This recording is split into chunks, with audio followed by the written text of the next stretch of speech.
All right, welcome back to the channel.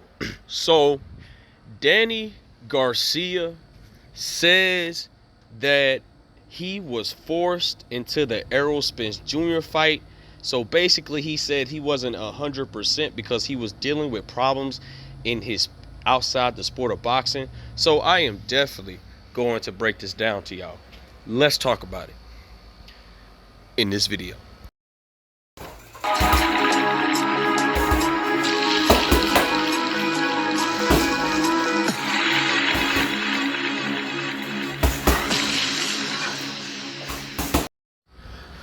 King Jr. got another video for y'all. Please share that you like and subscribe to the channel, and also share the video to get all the latest boxing news, and be sure to hit that bell icon to always stay notified as soon as I release the news and comes out. With that being said, guys, Danny Swift Garcia says that he really didn't want to fight Errol Spence Jr. He basically was in an interview with the fight Kate Abudo, shout out to her and her channel, and he was basically talking about how he didn't want to fight with Errol Spence Jr. He said that he wasn't fully focused, he didn't train hard enough for the fight, and so on and so forth. Well, first of all, Danny Garcia was in tip-top shape when you fought Errol Spence Jr. because you did everything in your power to try to beat Errol Spence Jr. because you finally got a strength and conditioning coach, and now you want to make the excuse and says that I didn't really want to fight Errol Spence Jr. because I had anxiety out the sport of boxing outside the ring. Well, if that was the case, you should have pulled out the fight a few days ago before you even thought about fighting Errol Spence Jr., which Errol Spence Jr. was coming off a car accident after he recently beat Sean Porter for the WBC title 16 days after that. So I don't understand why these fighters make excuses on why they lose to Errol Spence Jr. At the end of the day. They took all the smack. They was making up a lot of crap saying Angel Garcia and Danny Garcia was making up crap saying Errol Spence may not be right in the car accident. So they was trying to use that to build up the confidence that they can believe that they can beat Errol Spence Jr. And even Errol Spence Jr. was 100%, I think Errol Spence Jr. would have stopped Danny Garcia, in my opinion, because style make fights at the end of the day. So I don't understand why Danny Garcia said that.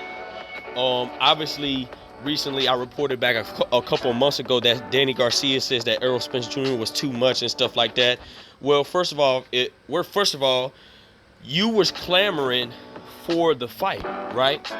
After when Errol Spence Jr. beat Sean Porter, right? Miraculously, Danny Garcia was the #1 mandatory. He had the WBC interim title. He was the #1 mandatory to fight Errol Spence Jr. because since then that fight was starting to get built between Errol Spence Jr. and Terrence Crawford, because that was the pre-build up, the rise of those two fighters. But before the fight got out of proportion and too big between Errol Spence Jr. and Terrence Crawford, you decide to come in the mix and says, you know what, maybe I should fight Errol Spence Jr. Let me get my name in the mix, right? So you, on the other hand, petition to fight Errol Spence Jr. So if you didn't want the fight with Errol Spence Jr., why did you petition for the fight?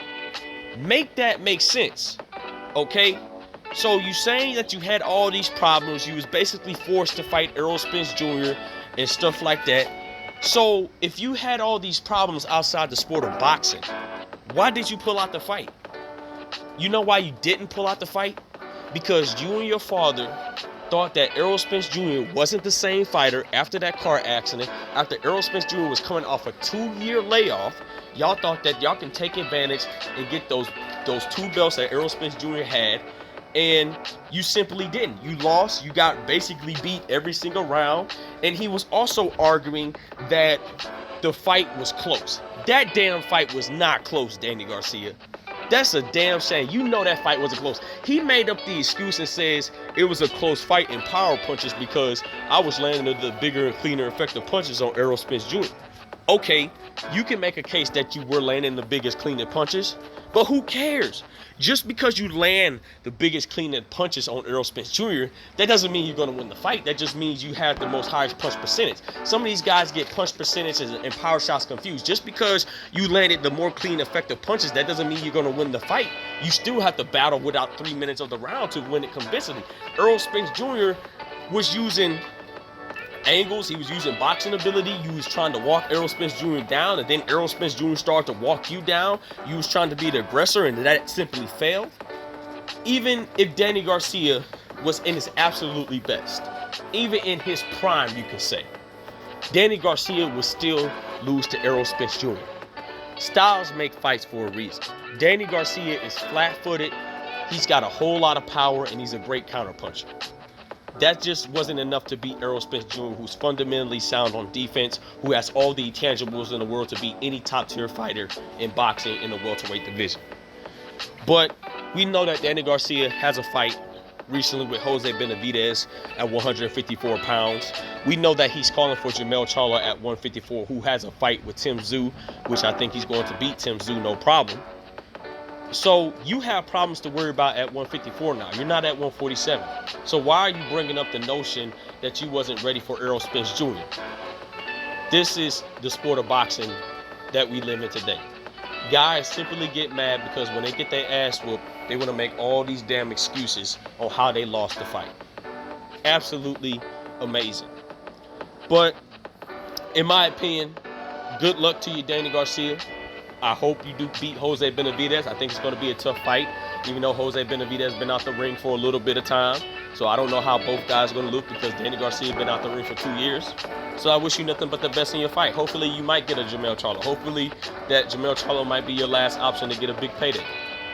But who knows when it comes to the sport of boxing. So with that being said, guys, Danny Garcia is making up excuses that he did want to fight Errol Spence Jr., but when Errol Spence Jr. beat Shawn Porter, he petitioned to fight Errol Spence Jr., clamoring for the fight for a payday at the end of the day.